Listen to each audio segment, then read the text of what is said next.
जब यूक्रेन में लड़ाई हो गया, रूस और यूक्रेन के बीच का जो लड़ाई शुरू होने के बाद सबसे पहला हमारे लिए क्या है, हमारे भारत के बच्चों का क्या होगा। लगभग 23,000 भारतीय बच्चे यूक्रेन में पढ़ रहे थे, उनका क्या होगा। तो ये मीडिया में भी चल रहे थे। रात को 12 बजे के लगभग प्रधानमंत्री जी का फ़ोन आया मेरे पास में और मुझे कहा, किरण जी आपको विदेश जाना होगा।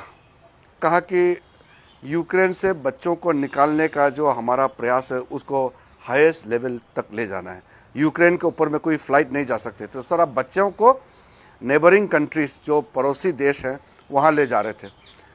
तो तुरंत आप और आपके साथ में 3 मंत्री और मैं भेज रहा हूँ, 4 मंत्री को विदेश जाना होगा। तो सुबह हम तैयार करके प्रधानमंत्री जी के वहाँ पहुँचे, उन्होंने मीटिंग बुलाया और पूरा आउटलाइन किया कि कौन सा मंत्री कहाँ जाना है और आपका प्राथमिकता क्या है। तो हम लोग पूरा तैयारी की और एक ही दिन में सब तैयारी करके वीज़ा सारा वहाँ का जो लिंक अप अरेंजमेंट, वहाँ के जो हमारे ऑफिसर्स हैं और हमारा पहुँचने से पहले जो देशों के कुछ हमारा ऑफिसर्स है उनको टीम को, जैसे कि मैं स्लोवाकिया गया तो वहाँ ब्रातिस्लावा और कोशिचे में टीम बुला के रखा।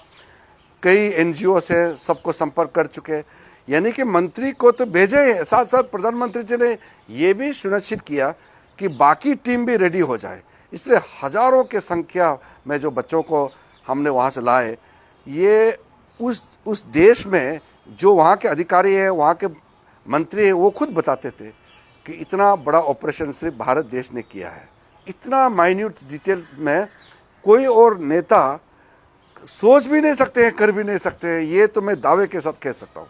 लगातार इसलिए आपने देखा होगा हम लोग जो वहाँ विदेश में थे, हम लोग सब बिजी थे, सुबह रात दिन, और माइनस टेम्परेचर में हम लोग बच्चों को लेके रिसीव करना, फिर होटल में रुकवाना, खाना खिलाना, फिर उसका व्यवस्था करके भारत भेजना, स्पेशल एयरक्राफ्ट एयरफोर्स के प्राइवेट प्लेन्स का अरेंज करना, ये सारा जो है उसमें बिना किसी रोक टोक का इतना स्मूथली हम लोगों ने ऑपरेशन किया।